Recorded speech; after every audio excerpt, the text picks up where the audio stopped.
I'm your host, Toya, and today is Communion Sunday. So today I have for you spaghetti squash. Yes, you may have seen this in the store, not know what it is, or you've heard of it and not know how to prepare it. So I'm going to go over a very simple recipe that you can use, and you can keep it, use it in any of your recipes as a replacement for spaghetti noodles. I'm also going to show you how to cut it up to where you can store it for later in case you don't eat all of it.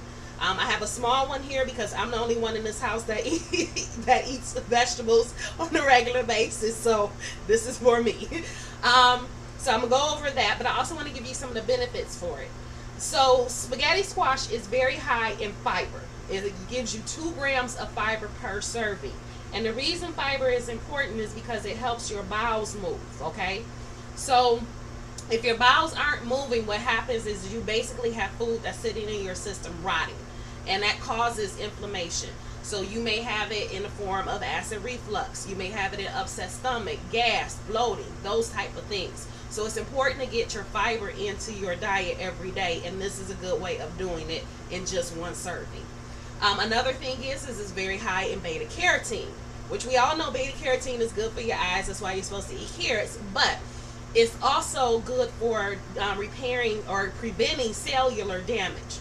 And cellular damage is important, especially when you're talking about like cancers and other things that attack your body on a cellular level.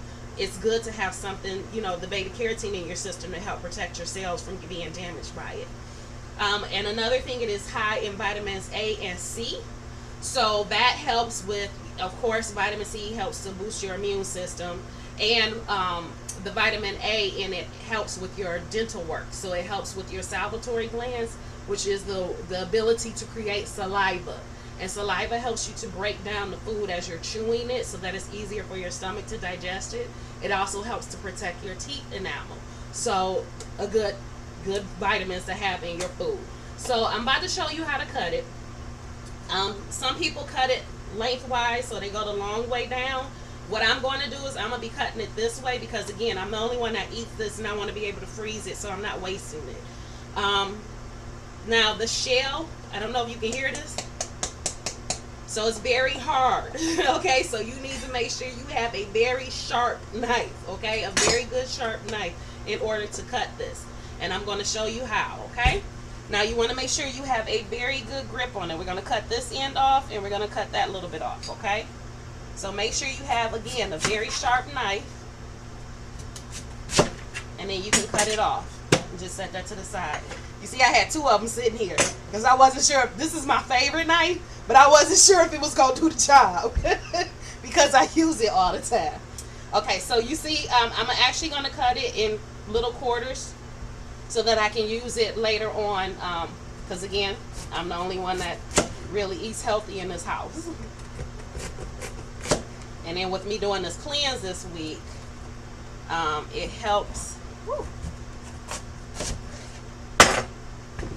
with me eating my daily vegetables. Now, for the insides, you'll see, can you see this? Okay, let me turn this. Okay, so you see that in the inside, that's your seeds and the little stuff that comes out, just like when you do your pumpkins, because my pumpkin is a squash. Okay, so I'm just going to grab a spoon and kind of scoop it out.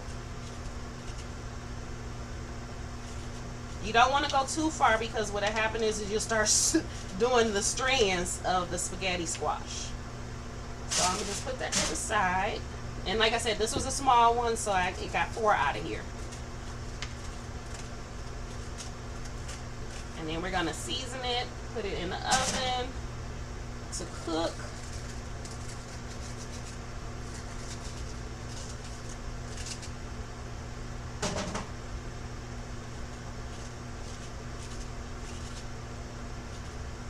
Alright, almost got this one cleaned out. Alright, so I'm going to set this to the side. Now here I have a pan. I lined it with parchment paper so it doesn't stick. Even though I'm going to use oil, I did the parchment paper. Now, I'm only going to do some simple stuff. I'm using avocado oil. This is just something I got at Private Selection, Kroger. Okay, so I'm gonna use avocado oil because it has a higher temperature heat index, which means you can use it for higher temperatures, and we're gonna put this on 400. What happens with some of the oils, like olive oil is more of a sauteing oil, so if you start to get temperatures, I believe it's 350, it's either 330 or 350. If you start going over that, the heat index of it is triggered, and it actually turns into a trans fat, which isn't good for you. So avocado oil is up to 400. It's either 400 or 420, somewhere around there. And we're cooking this in the oven for 30 minutes at 400 degrees. So that's why I wanted to use the avocado oil, because I knew it can handle that 400 degree temperature. So very simple. I use this a lot, so it's almost out. I love avocado oil. Just because, like I said, I don't ever have to worry about the heat index. So we're just going to rub this on. And get it nice and coated.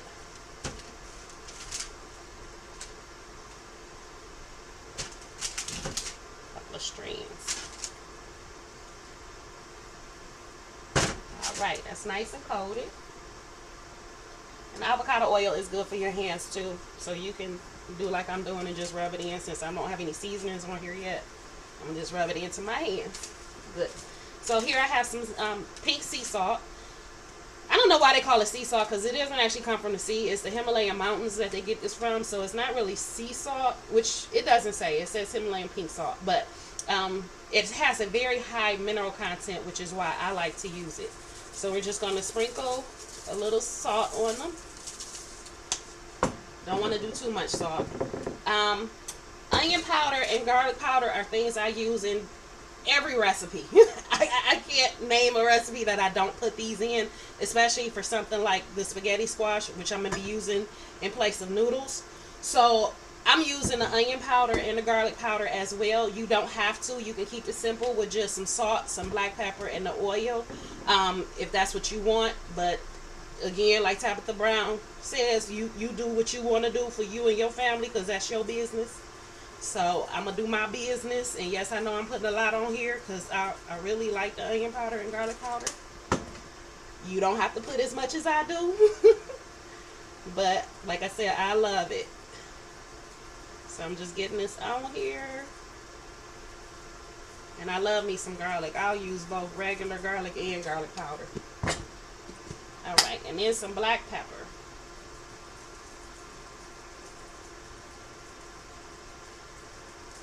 Okay, so now that's done. I'm going to get this in the oven. I'm going to cook it, like I said, at 400 degrees. I'm just trying to get some of the seasoning on the bottom. There we go. So I'm going to cook this at 400 degrees for 30 minutes, and then I'll be right back with you. Okay, so we are back.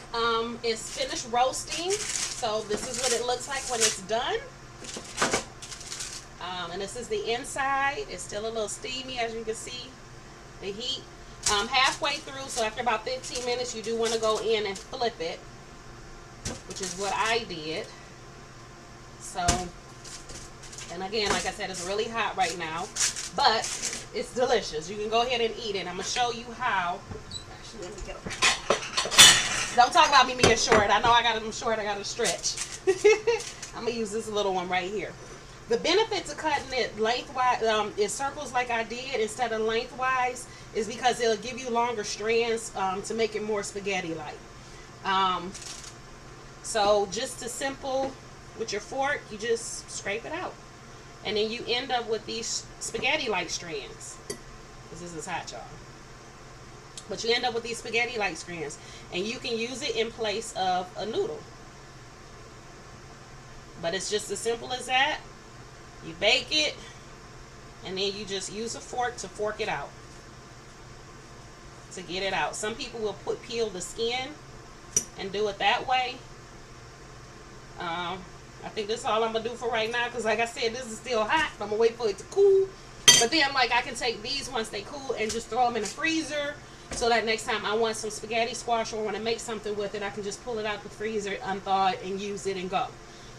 It's quite delicious. Like I said, you saw what I put on there. the onion powder, garlic powder, salt, pepper, and some avocado oil. But it's really good. It'll still have some crunch to it. That will not go away. It'll soften, but it's not going to go away. You're still going to have some crunch to it. That's the difference between it. But it's really quite delicious though. So you can saute some other vegetables and put in it. Man, that's good. You can eat it like that. If you're not vegan, you can add some butter to it and just eat it like that. Like it's very delicious by itself. Like I said, it's a bit of a crunch to it. It doesn't matter how long you bake it, it's still going to be there. Because when I first did it the first time, I baked it for so long, I'm like, it's still crunchy. So I'm telling you guys, you don't have to do it. It's still going to be a little crunchy. But you can saute some vegetables and throw that in there with it and mix it all up. You can put a marinara sauce on it. You can do an Alfredo. You can do a white wine sauce. Like anything you can do with pasta, you can do with this. The difference is it's not going to have all that starch in it. It's not a carbohydrate, so it's not going to weigh you down. It's going to make you feel better. Or like Dr. Sebi says, starch is poison. So all those good things like corn and potatoes, you know, he's very against. And I only mention that because, like I said, right now I'm doing the cleanse, and part of the cleanse that we're doing is we're following Dr. Sebi, and then one for 2 of the weeks. In the middle week, because it's a 3-week long cleanse, the middle week we're doing we're doing Arnold Eric's. Sorry. Dr. Eric's. I did his book last week. But Dr. Eric's mucusless diet, where he does a juicing for a week. You just drink one juice to cleanse out the body. So that's why I mentioned that with the starch. But it's very delicious. Like I said, it's very versatile. There's a lot of recipes and stuff out there. There's vegan recipes out there for it. There are non-vegan recipes out there for it. I think for non-vegans, this one lady, she mixed up some ground beef and cheese and peppers and stuff like that to put on top of it and made it as a stuffed one, more like a bulk, to where she cut it in half. And y'all saw all of this that I had in here. This wasn't even the whole thing. It's still a lot left in here. Like with spaghetti squash, you can get all of it down to the skin. You can't necessarily eat the skin, but you can get the rest of it and really pull all of it out. But it's a very delicious vegetable. I hope you try it out and add it to your repertoire, to your weekly meals, because it is very beneficial. It's more beneficial than even I thought. So I love you guys, and I will talk to you tomorrow.